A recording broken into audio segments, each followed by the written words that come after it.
ये बस फैक्ट्स रख रही हूं। लेकिन सुधांशु जी जवाब दीजिए। लेकिन कुंभ महाकुंभ था, और प्रयागराज रेलवे स्टेशन पे भगदड़ भी ऐसा हुई कुछ नहीं था। अब ये सीएजी की रिपोर्ट है साहब, ये ऑडिट की रिपोर्ट है, और आप ही की सरकार थी, आपकी समर्थक केंद्र में सरकार थी, इसलिए जानकारी रख लेनी चाहिए। अब मैं दूसरी बात बस संक्षेप में जवाब देता हूं। जो भदौरिया जी ने कहा, इन्होंने खुद कबूल किया कि आजम खां को आयोजन समिति का अध्यक्ष बनाया। मैं पूछना चाहता हूं, प्रोफेसर राम गोपाल जैसे इतने पढ़े लिखे विद्वान व्यक्ति को क्यों नहीं बनाया? शिवपाल जी तो मुलायम सिंह जी के भाई थे, उनको क्यों नहीं बनाया? मुलायम सिंह जी खुद बन सकते थे, उनको क्यों नहीं बनाया?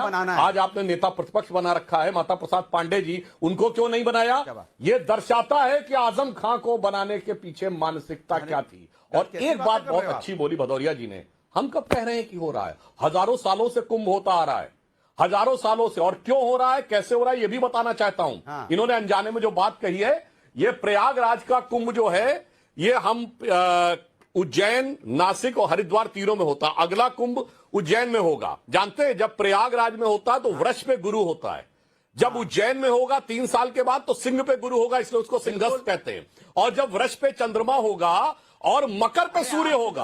अरे मेरे भाई, मैं चैलेंज करके पूछता हूं, हजारों साल पहले जो कहते थे धरती चपटी है, जो कहते थे धरती स्थिर है, जो कहते थे सूर्य पृथ्वी के चारों ओर घूमता है, इसके लिए फांसियां दे रहे थे गैलीलियो को, आपने खुद कबूला है हजारों साल से आ रहा, मगर उसके बाद भी आपको इस धर्म में विज्ञान नजर नहीं आता है, इसमें भेदभाव नजर आता है। अपनी आंखें खोल के देखो। और मैं दर्शकों के लिए भी कहना चाहता हूं, वेन सॉन्ग एक यात्री था, 640 के आसपास आया है हर्षवर्धन के समय में, उसने प्रयाग में जाकर प्रयाग के महामोक्ष परिषद में इस प्रयाग का उल्लेख किया है कि हर्षवर्धन ने अपने सारे आभूषण दान कर दिए, कपड़े दान कर दिए, और उसने कहा लोग इस कदर आके डुबकी लगाते थे, और इतना ही नहीं, उनको देखकर बंदर डुबकी लगाने लगते थे, इतनी भारी संख्या में लोग आस्था में आते थे। यह डॉक्यूमेंट्री एविडेंस है, 1400 साल पहले का, दुनिया में किसी कार्यक्रम का डॉक्यूमेंट्री एविडेंस एक फॉरेनर के द्वारा नहीं है, किसी संघी भाजपाई ने नहीं लिखा मेरे भाई। इसीलिए समझ में आता है कि क्या हो रहा है।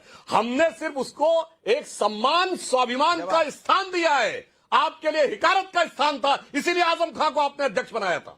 बड़ी बात कह रहे हैं सुधांशु त्रिवेदी जी। और तहसीन पूनावाला, मैं आपसे पूछना चाहती हूं, अगर आस्था का सम्मान हो रहा है तो दिक्कत क्यों हो रही है?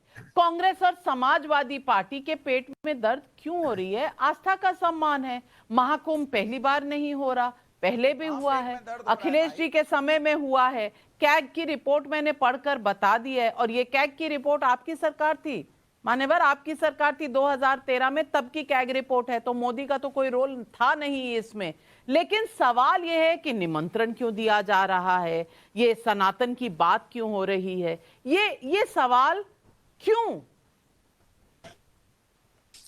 नाविका जी, जैसे आपने कहा कि कुंभ और महाकुंभ में पहली बार नहीं हो रहा है, और ये आस्था का विषय, मुझे ये सौभाग्य मिला है कि मैं महाकुंभ और कुंभ दोनों में मुझे जाने का सौभाग्य मिला है।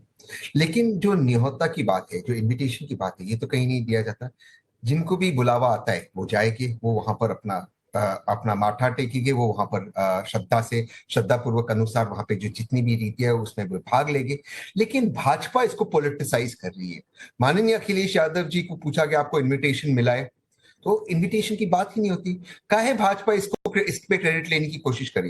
भाजपा का और वर्तमान सरकार का दायित्व बनता है, जैसे माननीय सुधांशु त्रिवेदी जी ने कहा, 4 करोड़ लोग आने वाले हैं वहां पर। 4 करोड़ लोग जब आएंगे, जब वहां पर वो उपस्थित होंगे, तो सरकार का दायित्व बनता है कि उनकी मदद करे, उनके लिए फैसिलिटीज करे। तो इसमें कौन सी सरकार गलत काम या एक्स्ट्रा काम कर रही है? ये तो उनका कर्तव्य है। और समाजवादी पार्टी सिर्फ ये कह रही है कि श्रद्धा की बात है, और जिनको बुलावा आएगा वो जाएंगे। तो इसमें गलत बात क्या है? भाजपा इसमें पॉलिटिक्स कर रही है, इसमें सपा का पॉलिटिक्स कर रही है। मुद्दा उठाया अखिलेश जी ने, हर्षवर्धन त्रिपाठी शायद तथ्यों से थोड़ा सा परे हैं तहसीन पूनावाला। मुद्दा इनविटेशंस का तो उठाया अखिलेश यादव ने कि भाई इनविटेशन कौन दे रहा है? तो क्यों ना दे, कोई मनाही है महाकुंभ में बुलाने के लिए, मनाही है, ये चिढ़ क्यों मच रही है? यही और आज लाइव शो पर ये चिढ़ जो रहे हैं, ये इनकी चिड़चिड़ाहट नजर आ रही है। हर्षवर्धन त्रिपाठी जी, इतनी चिढ़ क्यों? नविका जी, मैं उम्मीद करता हूं कि बीच में कोई बाधा नहीं बनेगा। वैसे हिंदू अनुष्ठानों की बाधा की तरह यहां भी अच्छी बात बोलिए तो बाधा होने लगती है। लेकिन ठीक है, उसका भी कुछ न कुछ प्रबंध किया जाएगा। 2001, 2007, 2013, 2019 और अभी 2024 में भी मैं कुछ दिन तो वहां रहूंगा ही रहूंगा। तो एक तो मेरा शहर है, तो मैं बचपन से जब से जानने लायक हुआ तब से उस कुंभ में रहा हूं। और चूंकि हमारे दादू और बड़की अम्मा रहते थे, नाना नानी रहते थे, पिताजी रहे, तो कल्पवास में मैं एक एक महीना वहां रहता था। तो इसलिए मतलब उसकी महत्ता क्या है वो मुझे बहुत अच्छे से पता है। अब दुर्भाग्य ये कि 2013 का जिक्र अभी किया गया। 2013 में हमारे शहर में 45 लोगों की जान चली गई थी इलाहाबाद रेलवे जंक्शन पर, और करीब 50 लोग, 60 लोग उससे ज्यादा घायल हो गए थे। बड़ी खराब व्यवस्था थी। उतना अव्यवस्थित कुंभ मेरी याद में नहीं। उसके अलावा मैं कहूं तो 2019 के कुंभ से पहले छिटपुट इंतजाम होता है, शहर बदलता है, हर माघ मेले में भी तैयारी होती है, खूब बजट आता है, हर सरकार में आता है। लेकिन पूरा शहर बदल जाए कि शहर वालों को लगे कि हम किसी नई जगह आ गए हैं। बस अड्डे सा दिखने वाला एयरपोर्ट, बमरौली का जो एयरफोर्स स्टेशन में है, वो शानदार हवाई अड्डे में बदल जाता है 11 महीने में। अभी कैट 2 फैसिलिटी वहां शुरू हो गई है। देश के लगभग हर प्रमुख शहर से उड़ान होगी, कुंभ के समय आप उड़ के पहुंचिएगा। इलाहाबाद का जो प्रयागराज जंक्शन हो गया, प्रयागराज जंक्शन भर नहीं है, प्रयागराज संगम है, प्रयागराज का जो सिटी है, प्रयागराज का जंक्शन है, प्रयागराज छिवकी है, फाफा मऊ भी है। इन सारे स्टेशनों को आप जो जितने भी बड़े स्टेशन हैं उनसे आप तुलना कर सकते हैं, वो सुविधा 19 से 24 में हो गई।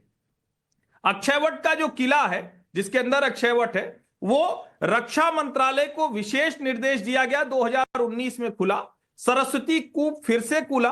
और जो बेड़ी माधव हैं, जो हमारे अपने मोहल्ले दारागंज में है, 12 माधव हैं प्रयाग में, यानी 12 माधव माने जाते हैं जिनकी परिक्रमा करके माना जाता है कि आप प्रयाग का पुण्य पूरा लेते हैं। उन 12 माधव मंदिरों का पुनरुद्धार, जीर्णोद्धार वो 2019 में योगी आदित्यनाथ की सरकार ने कराया था। और 2024 में जो 2019 में नागबासुकी से संगम की बैंक रोड कह लीजिए, मुंबई का मरीन ड्राइव कह लीजिए, जो छोटा वाला बना था 3 किलोमीटर का, अब वो लगभग 10 किलोमीटर से अधिक का हो जाएगा। यानी